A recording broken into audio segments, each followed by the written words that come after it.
Vem cá, e à tarde, como é que a coisa vai?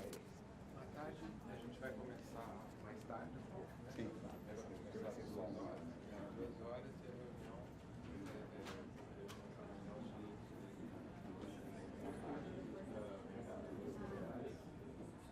de debate é marcado.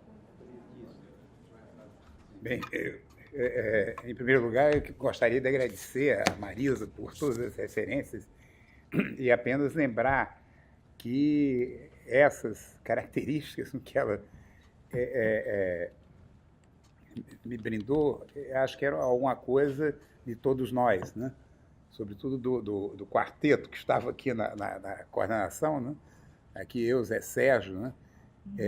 Não, com certeza, mas Né? enfim, você é o coordenador. César, né? E Marisa, né?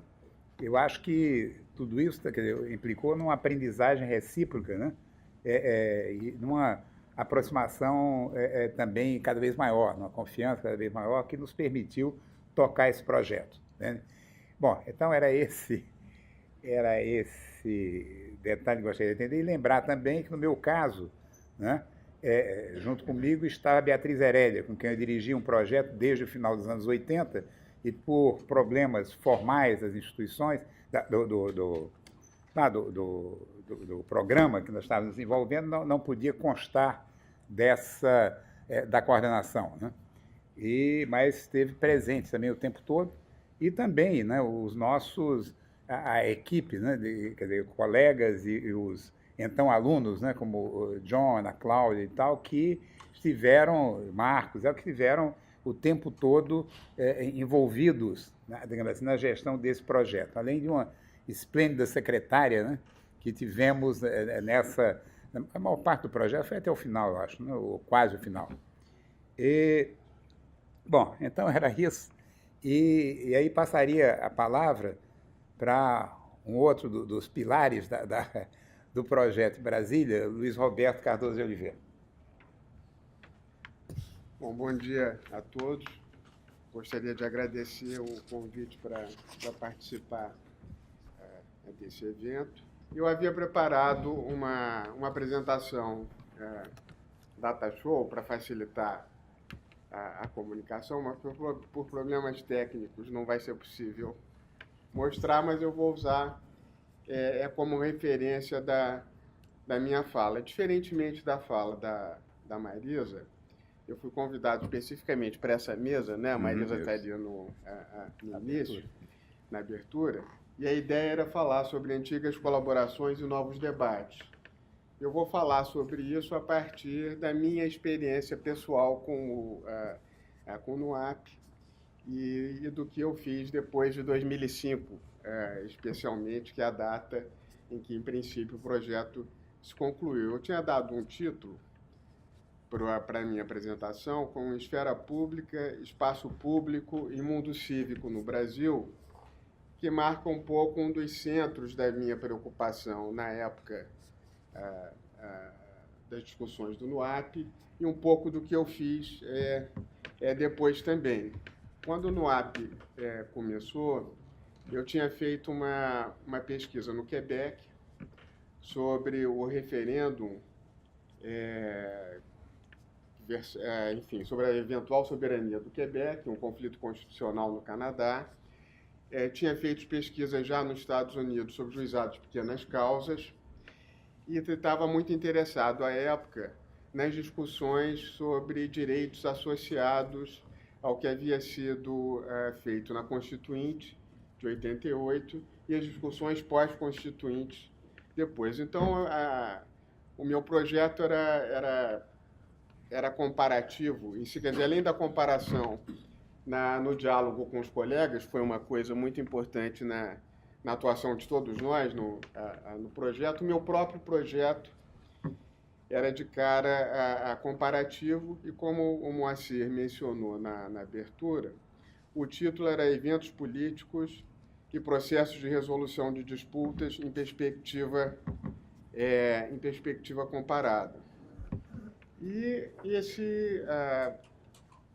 o meu projeto tinha como pano de fundo questões de direitos, demandas de direitos, cidadania, a questão da cidadania sempre relacionada à ideia da identidade do cidadão, algo que eu não posso explorar muito aqui por causa de tempo. Aliás, eu peço que controlem meu tempo, que eu tenho dificuldade de eu mesmo fazer isso.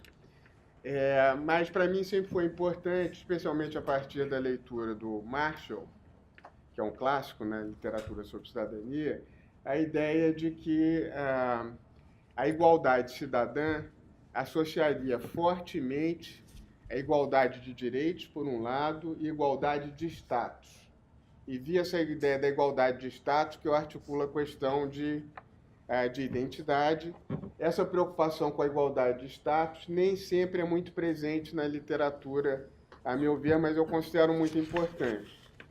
Bom, e tendo como referência esses três, digamos, universos empíricos, etnográficos que eu mencionei, o referendo no Quebec, as pequenas causas nos Estados Unidos e os debates sobre os direitos de cidadania no Brasil, associados à Constituinte, tinha três categorias particularmente significativas para mim naquele momento, que seria a ideia de respeito no contexto americano, respeito aos direitos do indivíduo genérico nos Estados Unidos, independentemente da sua identidade. A ideia de consideração à pessoa no Brasil como um certo filtro do reconhecimento dos direitos do cidadão e a dificuldade de nós reconhecermos esses direitos universalizáveis, como acontece em grande medida nos Estados Unidos, a partir da ideia de respeito, e as demandas de reconhecimento do Quebec, que traziam uma série de questões significativas para uma situação em que a uniformidade dos direitos e a uniformidade de tratamento era vivida no Quebec como um processo de inferiorização do quebequense no plano da cidadania.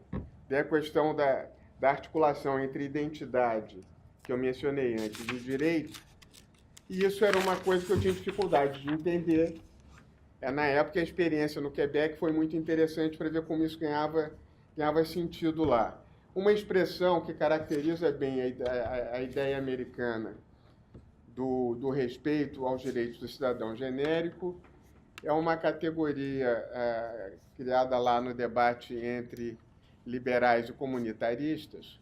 O Sandel, um filósofo importante nessa área lá, que classificou esse indivíduo como que seria, em inglês, o unencumbered self, que seria o ser a pessoa sem nenhum vínculo, tá certo? Cuja existência teria sentido sem se considerar nenhum vínculo de qualquer ordem. Bom, essa é a minha preocupação. Então, se associava bem, do meu ponto de vista, com os três eixos do projeto do NUAP, que tanto o Moacir, na apresentação, como a Marisa agora, chamaram a atenção, que é a ideia de rituais, representações e violência. Na questão dos rituais, não só o foco, no caso da minha pesquisa no Quebec, sobre o referendo, sobre a soberania do Quebec, envolvia vários eventos públicos, e em grande medida em diálogo com a produção da Marisa sobre essas questões, tratar esses eventos como rituais, mas era importante também a dimensão de dramatização da experiência do reconhecimento, porque o reconhecimento é um direito que aquele que demanda reconhecimento só se sente contemplado quando ele é capaz de perceber naquele que reconhece uma expressão genuína de reconhecimento. Essa expressão genuína tem que trazer junto com ela uma avaliação positiva do valor do interlocutor. E numa série de circunstâncias, como era o caso do Quebec, mas é o caso também de todo o debate sobre multiculturalismo nos Estados Unidos. Por exemplo, os vários grupos que demandam reconhecimento, eles querem não só ter o direito de, enfim, de fazer o que fazem, ou de ter as suas práticas reconhecidas, o direito de exercê-las, mas para eles é importante que seja identificado um valor nessa, o que eu costumo chamar de valor dissociado de desempenho. Bom, isso na questão dos rituais. Na parte das representações, assim como todos os demais colegas envolvidos no NUAP, nos vários projetos, sempre foi muito importante para todos o que frequentemente é chamado aqui, mas a dimensão a positividade das categorias que orientavam a compreensão dos atores sobre as suas próprias experiências. Essa positividade, eu prefiro me referir a ela, inspirado num texto antigo do Merleau-Ponty sobre, até traduzido em português há muito tempo, de Moza Claude Lévi-Strauss, falando sobre a sociologia francesa, que é a ideia de concretude simbólica, né? E essa concretude, embora seja simbólica, ela é tão empírica, quer dizer, tão factível quanto a dimensão material. Mas, enfim, e nesse contexto, a ideia de ser uma antropologia da política, e no meu caso, uma antropologia do direito também, que eu não mencionei aqui, mas a partir de 2005, que é quando terminou o projeto do NUAP, eu comecei a atuar também na pós-graduação em Direito na UNB. Isso motivou que eu dirigisse esforços mais sistemáticos em termos de grupo de pesquisa em relação à análise de processos de administração de conflito, e acabei criando depois um laboratório de pesquisa lá que se chama CAJU, sobre cidadania, administração de conflito e justiça. Mas a ideia de ser do direito e da política como uma perspectiva da antropologia que não se confundia com a perspectiva da ciência política, nem com a perspectiva do direito sobre as mesmas questões. E isso se articulava bem também com a questão da violência, e eu tenho mantido um diálogo talvez um pouco maior com o grupo do César lá no Ceará, frequentemente indo a eventos lá na UFC, e me interessou muito, e tem um artigo sobre, até mencionei aqui antes, se existe violência sem agressão moral, mas a dificuldade que eu acho de se dar um sentido coerente à ideia de violência sem se associar, sem associá-la ao modo como ela é percebida e vivida por aqueles que sofrem a violência. A violência, quando identificada de forma dissociada da percepção de quem sofre a violência, do meu ponto de vista, ela frequentemente assume o sentido daquilo que quem está analisando, a partir do olhar externo do observador, não gosta, acha que é violento. Mas, enfim, eu acho que o meu projeto se articulava bem com os três eixos do NUAP, e, nesse sentido, eu vou disputar com o César, reivindicou na fala dele no início, que ele talvez tivesse sido o pesquisador mais beneficiado pela confluência de pesquisas. Eu disputaria com ele, eu acho que fui eu o que teve a oportunidade, talvez, de aprender mais com as pesquisas dos vários colegas, dado essas interfaces das minhas preocupações. Bom, eu tenho quanto tempo ainda? Você está marcando, mocinha? 15 minutos. Não, só para eu balizar aqui, para eventualmente adiantar. 15 minutos. Você está no meio. Hein? 15 minutos. Eu já falei 15. Já. Não, mas tendo dado essa ideia, digamos, geral da minha experiência de diálogo no NUAP, eu vou falar um pouco mais sobre o lado dessa experiência no que concerne a pesquisa no Brasil, para depois falar um pouco do que eu fiz depois, e daí a partir dessa ideia da relação entre esfera pública e espaço público. No meu livro, que está na coleção Direito Legal e Insulto Moral, Dilemas da Cidadania no Brasil, nos Estados Unidos e no Quebec, na introdução, eu chamo a atenção nesse esforço de entender a dificuldade brasileira de respeitar os direitos do cidadão genérico. Eu proponho que no Brasil haveria uma desarticulação entre esfera pública e espaço público. A ideia de esfera pública é inspirada na discussão do Habermas sobre esfera pública, que chama a esfera pública, no original, de Öffentlichkeit, que não quer dizer necessariamente nem esfera nem espaço público. Na França, isso é traduzido como espaço público, é o livro do Habermas. Nos Estados Unidos é traduzido como esfera pública, como eu acho que é traduzido como esfera pública no Brasil também. Eu estou dizendo isso assim para explicar como é que eu faço uma diferença entre esfera e espaço público. Isso que o Habermas chama de esfera pública seria especialmente o universo onde projetos, demandas de direitos e concepções de mundo são discutidas, são debatidas e eventualmente consensuadas na sociedade. E o que eu chamo de espaço público eu defino como o universo das interações sociais, fora do mundo doméstico ou da intimidade, onde boa parte das interações entre os cidadãos efetivamente se dão.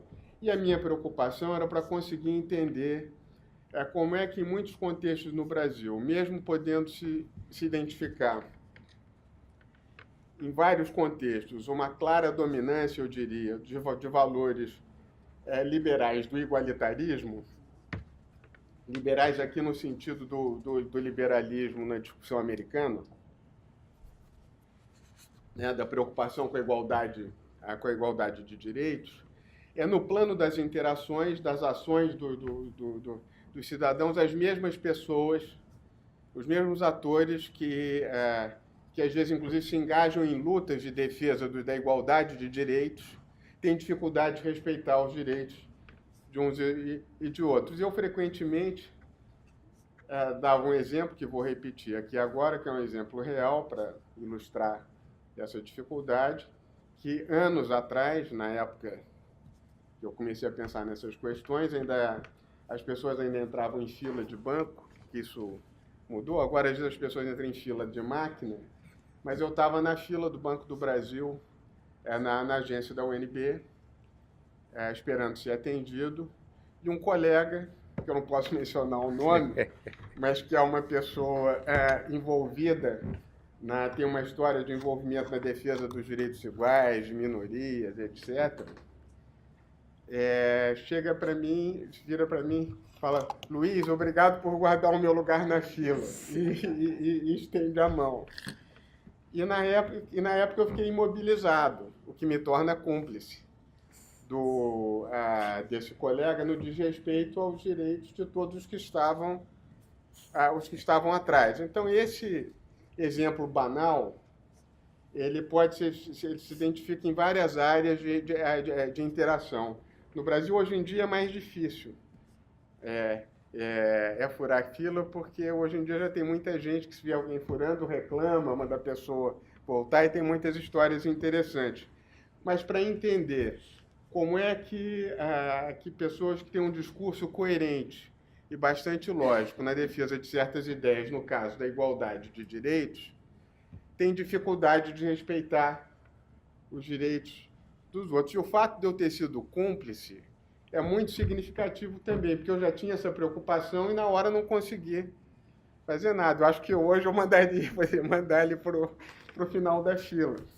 Bom, mas a preocupação, então, as ideias de uma desarticulação entre esfera pública e espaço público tinha como intenção dar conta de problemas desse tipo. Depois disso, eu comecei a perceber que que essa ideia da desarticulação era insuficiente para dar um sentido adequado para a dificuldade brasileira de universalizar direitos. E comecei a ficar preocupado com a discussão entre diferentes concepções de igualdade, tendo como foco no Brasil, e vou falar sobre isso aqui, mas evidentemente que o trabalho que eu havia feito no Quebec e a crítica dos quebequenses ao tratamento uniforme como um tratamento que os inferiorizava no plano da cidadania, quer dizer, e que, de certa forma, negava essa igualdade cidadã, já havia me deixado com a preocupação atrás da orelha. E daí eu comecei a perceber que, do meu ponto de vista, no Brasil, há uma tensão, a meu ver, entre duas concepções de igualdade. Uma concepção de igualdade que é dominante na nossa Constituição, que fala em isonomia jurídica, né? Com isso querendo falar na igualdade de direitos entre todos os cidadãos, e uma outra concepção de igualdade, que eu não saberia dizer se é dominante, mas que tem grande peso nas nossas instituições públicas, e também no que eu defini antes como espaço público de universo de interação entre os cidadãos, e que o maior símbolo dessa segunda concepção de igualdade, em tensão com a primeira, é uma frase do Rui Barbosa, que não foi quem inventou isso, mas é a frase que é acionada frequentemente no mundo do direito, especialmente, mas por autoridades de uma maneira mais ampla, que diz que a regra da igualdade não consiste, estou abrindo aspas aqui, exatamente a frase como ele escreveu na Oração aos Moços em 1920, que foi uma palestra que ele fez hoje é a Faculdade de Direito da USP, mas a Faculdade de Direito lá é anterior à universidade. Então, abre aspas, o Rui Barbosa dizendo: a regra da igualdade não consiste senão em quinhoar desigualmente os desiguais na medida em que se desigualam. Essa frase indica que, para você produzir a igualdade, você tem que relativizar os direitos. Você não deve distribuir os direitos igualmente. Para você produzir a igualdade no plano da justiça, os direitos têm que ser, eu chamo de diferenciados. Enfim, outros colegas com visão similar, como Kant, Roberto Cândido Lima, por exemplo, faz questão de falar em desigualdade de direitos, e substantivamente trata-se de uma desigualdade, mas eu acho que é importante levar a sério o ponto de vista nativo, no caso do Rui Barbosa, que concebe essa visão como uma visão de igualdade, não como uma visão de desigualdade. Então, embora talvez a ideia de tratamento diferenciado não seja mais adequada, porque você confunde com tratamento diferenciado por outras razões,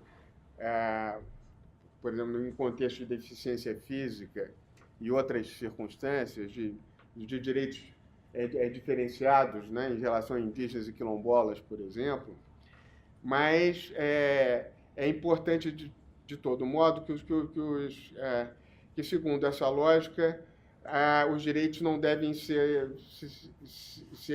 atribuídos igualmente a todos os cidadãos. E bom, e os juristas em geral e as autoridades que acionam essa expressão, a igualdade é tratar desigualmente os desiguais na medida em que eles se desigualam, não identificam nenhuma dimensão de incompatibilidade com a concepção que é dominante, que fala em isonomia jurídica e igualdade de direitos, o que torna mais complexo mais complexa a compreensão de como dar sentido a essa distinção, que, segundo eles, se articula bem. Os maiores exemplos dessa... e essa é uma distinção que está no plano da esfera pública, por isso que aquela distinção que eu proponho originalmente, de uma desarticulação entre esfera e espaço público, não é suficiente para dar conta, porque na própria esfera pública você tem uma tensão entre duas visões diferentes. A prisão especial, por exemplo, é o símbolo mais forte de uma circunstância em que, segundo a esfera normativa da nossa sociedade, os cidadãos brasileiros não devem ser tratados da mesma maneira. Você não tem tratamento uniforme, não são os mesmos direitos, porque quem tem nível superior, antes de ser julgado, vai para uma prisão, vai para a prisão especial. Eu agora esqueci o termo jurídico para o fórum de julgamento por função pública, que agora está muito à tona, primeiro para o mensalão, depois para a Lava Jato, mas que, enfim, as autoridades são julgadas em tribunais superiores, mas não de primeira instância. Eu esqueci agora o termo que é o foro privilegiado e tem uma expressão jurídica um pouco diferente para falar sobre isso, mas é um outro contexto em que também os direitos não são distribuídos uniformemente.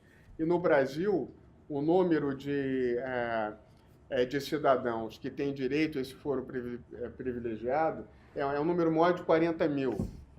Né? A Inglaterra, por exemplo, que é um país monárquico, e que a família real tem privilégios especiais, só a rainha, que não pode ser julgada por ninguém a rigor. Inclusive, não sei lá se ela mata alguém, como é que isso acontece, porque em tese ela não pode ser, ser julgada. Bom, eu acho então que no Brasil tem quanto tempo ainda? 5 minutos. Tem 5 minutos? Não,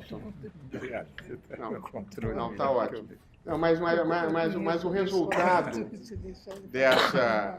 dessa tensão, assim, em termos mais concretos, entre essas duas concepções de igualdade, do meu ponto de vista, é uma confusão no contexto brasileiro entre as fronteiras de direito e privilégios. Eu acho que as democracias ocidentais, de uma maneira geral, e certamente os lugares onde eu fiz pesquisa, o Canadá, Estados Unidos, Brasil, e uma pesquisa que fiz na França também, são todas sociedades em que existe lugar para privilégio. Então, isso não singulariza o Brasil. O que eu acho que singulariza o Brasil, na comparação com esses outros países, é a confusão para o cidadão da onde e para quem vale o direito, para quem vale o privilégio, aonde se justifica um tratamento, digamos, especial para o seu interlocutor e nas circunstâncias em que não. É nessa perspectiva comparativa, e daí a relação do título, a esfera pública, espaço público e mundo cívico, eu acho que nas sociedades democráticas ocidentais, pelo menos naquelas nas quais eu fiz pesquisa, em cada uma delas você é capaz de identificar um mundo cívico diferente, um mundo cívico específico dessa sociedade, como um universo das relações sociais onde o status de cidadão tem precedência, tá certo? Onde a igualdade cidadã tem precedência. Esse universo varia de uma sociedade para outra. Eu acho que não é possível você avaliar adequadamente uma com os olhos da outra. Se eu fosse caricaturar, eu diria que frequentemente os americanos aparecem para os franceses como egoístas, por causa da ênfase na ideia de liberdade, que quando é limitada do ponto de vista deles, eles vivem como um evento de inferiorização, então é muito articulado com a ideia de igualdade, e você tem um preconceito similar do americano em relação ao francês, que não é que para um americano é impensável a ideia de que o Estado deve ter a tutela dos direitos. Tá certo? Numa sociedade como a americana, os direitos estão antes na sociedade. Eu poderia dar vários exemplos, mas não tenho tempo para aqui na fala para mostrar como isso aparece concretamente na vida de um e de outros. Mas o ponto é que não dá para você avaliar o mundo cívico de uma sociedade com os olhos de outra, mas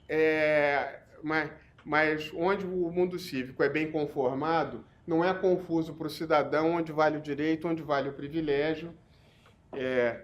No caso do Brasil, o Brasil, inclusive, é difícil entender o Brasil como uma sociedade normalizada em termos Foucaultianos, porque para você ter isso, o cidadão tem que ter convicção de que regras valem para todos e quais que não. Então, isso é um problema no Brasil, você acionar a ideia da normalização no mundo cívico.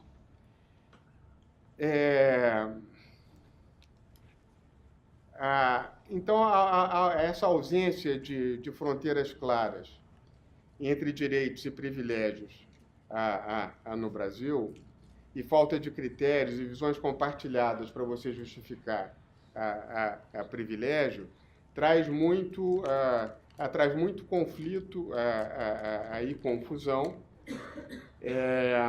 mas para caracterizar um pouco melhor a ideia do mundo cívico, tem uns 2 minutos ainda, mas a ideia do... eu vou concluir no tempo.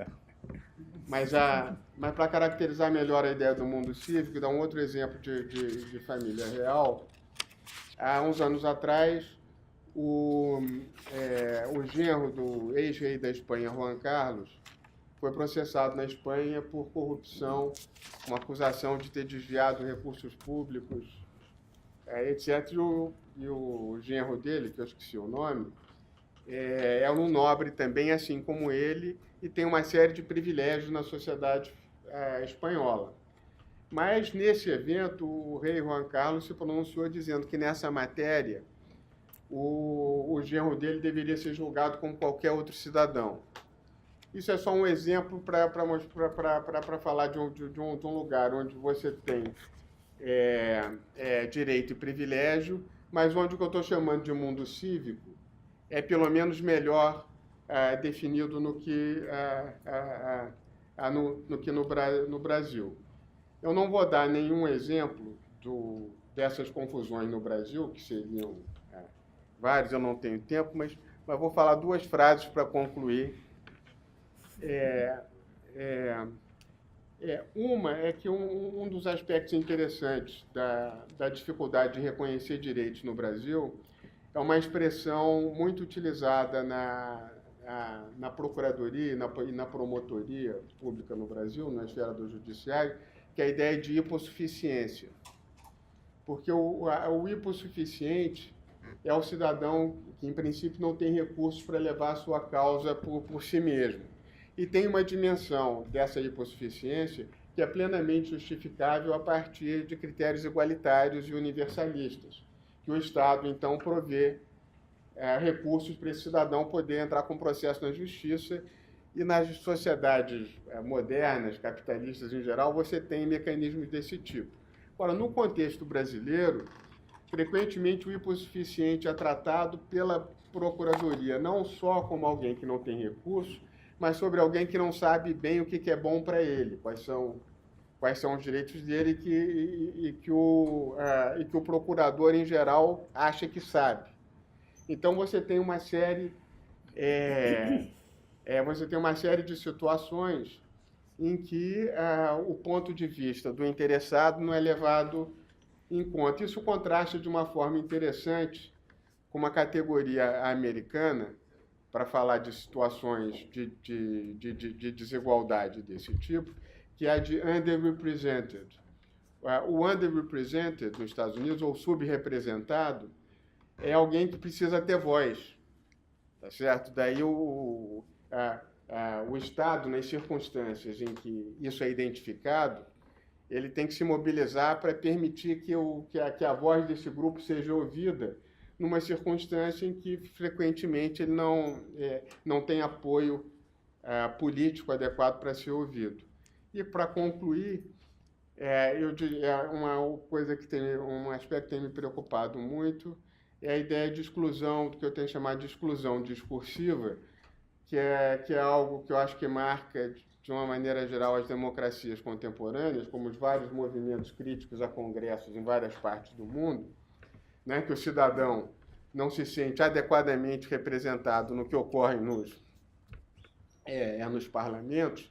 Agora, no caso brasileiro, tem esse aspecto a mais, que além disso que compartilha com os outros,